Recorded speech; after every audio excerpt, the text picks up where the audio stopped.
Varghese மூலன்ஸ் pictures மற்றும் try colour films வழங்கும் மாதவன் நடித்த GDN வெற்றி நடை போடுகிறது. தொண்டி பேரூராட்சி நிதி முறைகேடு வழக்கு தொடர்பா லஞ்ச ஒழிப்புத்துறை விசாரணை நடத்தினதுல நீதிபதி அதிருப்தியை தெரிவிச்சிருக்கிறது பார்க்கிறோம். விசாரணை தாமதமாக இருக்குன்னு சொல்லி நீதிபதி தரப்புல இருந்து அதிருப்தி வெளியாக இருக்கு. விவரங்களோட செய்தியாளர் மாரிச்சாமி இணைந்திருக்கிறார். நம்ம செய்தியாளர்கிட்ட போறதுக்கு முன்னாடி இந்த சம்பவத்துல என்ன நடந்தது, இப்பொழுது நீதிபதிகளினுடைய கருத்து என்னவாக இருக்கு அப்படிங்கிறதையும் நம்ம பார்த்துடலாம். தொண்டி பேரூராட்சி நிதி முறைகேடு வழக்குல இந்த வழக்கு விசாரணை நடக்கிறதுல, அதாவது லஞ்ச ஒழிப்புத்துறை வழக்கு விசாரணை நடத்துறதுல ஏன் தாமதம் அப்படின்னு சொல்லி நீதிபதிகள் கேள்வியை முன் வச்சிருக்காங்க. லஞ்ச ஒழிப்புத்துறையினுடைய வாட்ஸ்அப் புகார் எண் தொடர்பாகவும் நீதிபதி கேள்வியை முன் வச்சிருக்காரு. விவரங்களோட செய்தியாளர் மாரிச்சாமி இணைஞ்சிருக்காங்க. மாரிச்சாமி, இந்த வழக்கினுடைய முழு தகவல்கள் என்ன, இப்ப நீதிமன்றத்தில் நடந்த இந்த விசாரணை பற்றியும் சொல்லுங்க.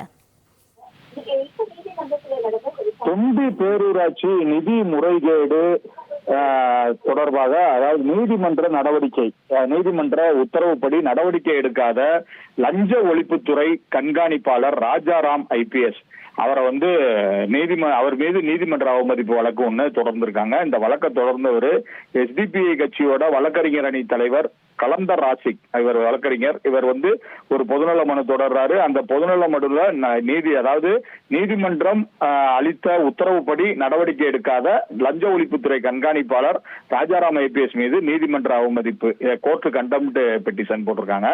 இது லஞ்ச ஒழிப்புத்துறை விசாரணை சரியா இல்ல அப்படின்னு நீதிபதி அதிருப்தியை தெரிவிச்சிருக்காங்க இந்த விசாரணையில. அதுபோக நீதிமன்ற உத்தரவு பிறப்பித்தே லஞ்ச ஒழிப்புத்துறை விசாரணையை தாமதப்படுத்துது. நீதிமன்றம் ஒரு உத்தரவை போடுது, ஆனா அதுக்கு கூட லஞ்ச ஒழிப்புத்துறை விசாரணையை தாமதப்படுத்துது அப்படின்னு அவங்க ரொம்ப எச்சரிக்கை விடுத்த மாதிரி பேசியிருக்காங்க. அதுல இது லஞ்சத்தை ஒழிப்பதாக கூறி அரசு வாட்ஸ்அப் நம்பர் அறிமுகப்படுத்தி உள்ளார்கள். வாட்ஸ்அப்பில் புகார் என்ன நடவடிக்கை எடுக்க போகிறீர்கள், மக்களை ஏமாற்றாதீர்கள் அப்படின்னும் நீதிபதி தனது கருத்தை வெளிப்படுத்தியிருக்காரு. அதுபோக வழக்கில் நீதிமன்ற உத்தரவுப்படி எடுக்கப்பட்ட நடவடிக்கைகள் என்ன, நீதிமன்றம் உத்தரவு போட்டுச்சு, அதன்படி என்னென்ன நடவடிக்கை எடுத்திருக்கீங்க இந்த வழக்கு தொடர்பா அப்படின்னு சொல்லி அறிக்கையா தாக்கல் செய்யுங்க அப்படின்னு சொல்லி உயர்நீதிமன்ற மதுரை அமர்வு உத்தரவு பிறப்பிச்சிருக்கு. கலந்தராசிக் வழக்கறிஞர் கலந்தராசிக் என்பவர் தாக்கல் செய்த மனுல ராமநாதபுரம் மாவட்டம் தொண்டி பேரூராட்சி தமிழ்நாடு அரசு வழங்கும் நலத்திட்ட பணிகளுக்கான நிதிகளை முறையாக செலவிடாமல் முறைகேடாக தலைவர் தனது சொந்த விருப்பத்தின் பேரில் செயல்படுத்திக் கொண்டு பொய்யான வரவு செலவு கணக்குகளை பேரூராட்சி மன்ற கூட்டத்தில் வைத்து அனுமதி பெறுகிறார். மேலும் பேரூராட்சிக்கு உட்பட்ட பகுதியில் நடைபெற்ற திட்டப்பணிகள் அரசின் பொது நிதி மற்றும் திட்டப்பணிகளில் பல்வேறு ஊழல் முறைகேடுகள் நடைபெற்றிருக்கு அப்படின்லாம் சொல்லியிருக்காரு.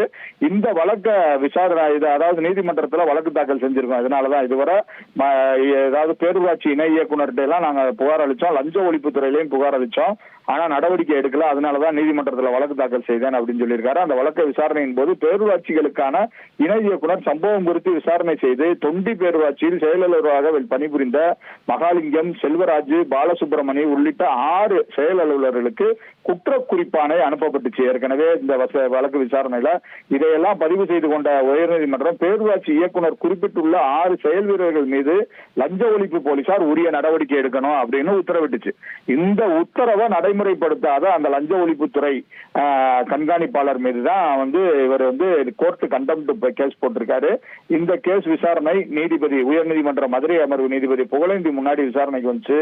அப்பதான் அதாவது கவர்மெண்ட் வாட்ஸ்அப் நம்பர் எல்லாம் கொடுக்குது, இப்படி எல்லாம் வாட்ஸ்அப் நம்பர்ல புகார் பண்ணி என்ன செய்யறது, லஞ்ச ஒழிப்புத்துறை சரியா செயல்பட மாட்டுது அப்படின்னு சொல்லி ரொம்ப அதிருப்தி தெரிவிச்ச நீதிபதி இது சம்பந்தமா வழக்கு விசாரணைய, அதாவது இந்த வழக்குல விரிவான பதில் மனுவை தாக்கல் செய்யணும் அப்படின்னு சொல்லி, இந்த என்னென்ன நடவடிக்கை எடுத்திருக்கீங்க, உயர்நீதிமன்றம் போட்ட உத்தரவுப்படி என்ன நடவடிக்கை எடுத்திருக்கீங்க அப்படின்னு விரிவான பதில் மனுவை தாக்கல் செய்யுங்கன்னு உத்தரவிட்டு வழக்கு விசாரணையை ஒத்தி வச்சிருக்காரு. வர்க்கீஸ் மூலன்ஸ் பிக்சர்ஸ் மற்றும் ட்ரை கலர் பிலிம்ஸ் வழங்கும் மாதவன் நடித்த GDN வெற்றி நடை போடுகிறது.